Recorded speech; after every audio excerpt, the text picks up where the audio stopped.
Good morning, ma'am. I will discuss about the professional language.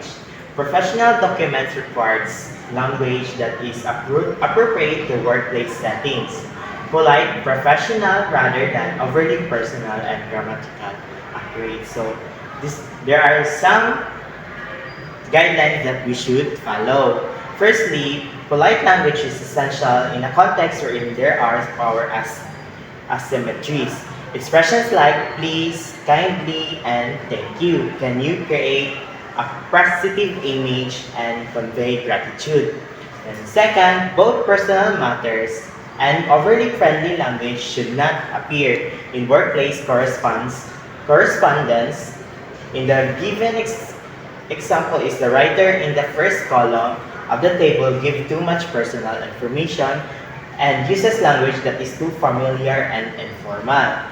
The revision of the right shares only the relevant and necessary information and is written using more professional words of choice and carefully selected information. So, kaniyang example, overly personal.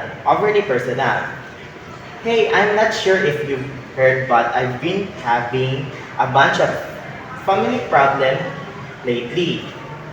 My son was recently expelled.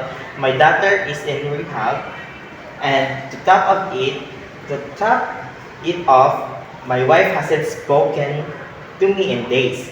So I really need a few days off to try get my house situation straightened out. Please help me out by approving this request. Sa PCAS kay professional. So, I am writing to request a 3-day leave. I have some urgent personal business to attend and I would certainly appreciate your approving this request. Thank you very much for your consideration. So, ang differences niya sa overly personal sa professional kani nga guidance sa number 2 secondly is dili tas nang magpaligoy-ligoy bitaw ng daghan pag reason dapat i-direct to the point ta kung usay purpose sa letter atong gisan.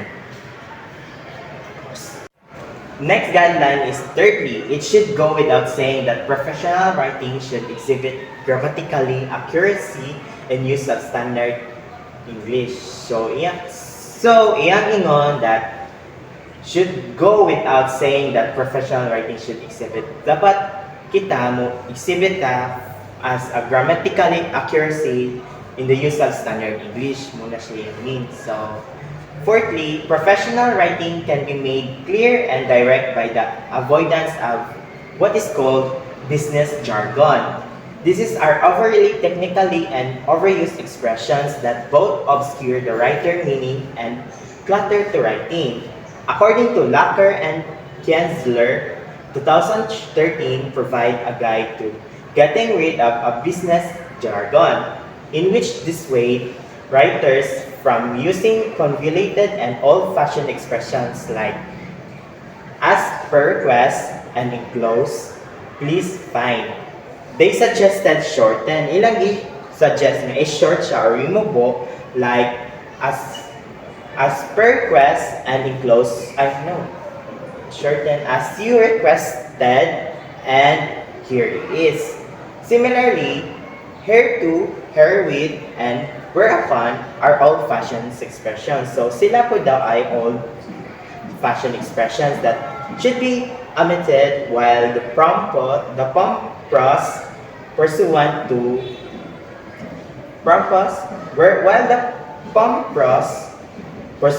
can be simplified to according to. Next is the fifth and final point is the emojis and emotions and shortcuts that are commonly used in text, message, and electronics communication have no place in professional writing.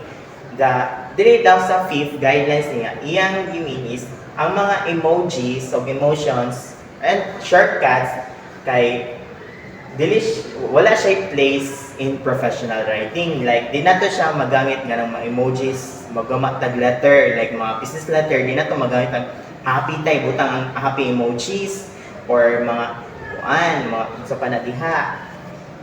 Dayon, In general, overly emotive punctuation such as multiple exclamation points, questions marks, and exclamation points, and dramatic ellipses should be avoided because these undermine the professional writer's tone. So, kani siya mga iyang exclamation points na to multiple question marks with exclamation points and dramatic ellipses, dapat din nato siya gamiton inig mag-write tag letter kay ang magbasa malibog or wala siya magreklamo ba nganong ingani iyang letter. Genres of professional writing. As mentioned in the section Professional Purpose, there are different types of genres of professional documents.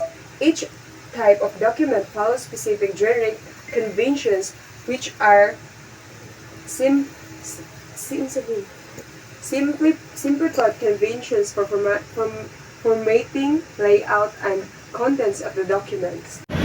Because the letter is recorded serial communication, it is formatted to contain, among others, an exact address and a signature block that specify the receipt and sender respectively, along with their contact information. A letter also contains a standard formulas of openings and closing calling the salutation and complimentary address. Business letter template. Company letterhead.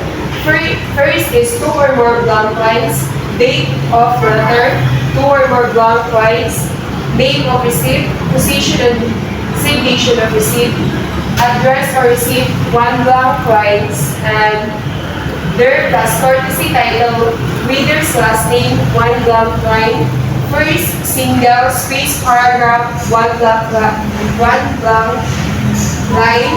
Second single space paragraph. 1 blank line. Third single space paragraph. 1 blank line another. Complementary clause such as respectfully yours. There 3 blank lines for the sender's signature and name of sender, title signation of sender. A memo of the other hand, which is internal communication, immediately gives the date, the address, and sender of the subject of the memo in the standard format. They're included for a salutation complimentary process signature block. Here is the template that shows the format of the standard letter. Memo template, 2 inches of blank space. Memorandum of order, the reader's name, individual or group name, and designations, job title. 1 blank line. From writer's name and designation, job title, 1 blank title. Date, current date, 1 blank line. Subject, what is the memo about? 2 blank space. First, single space paragraph and opening that is grab attention and introduce the purpose of the memo. The context and the problem with a specific assignment of the task, 1 blank line.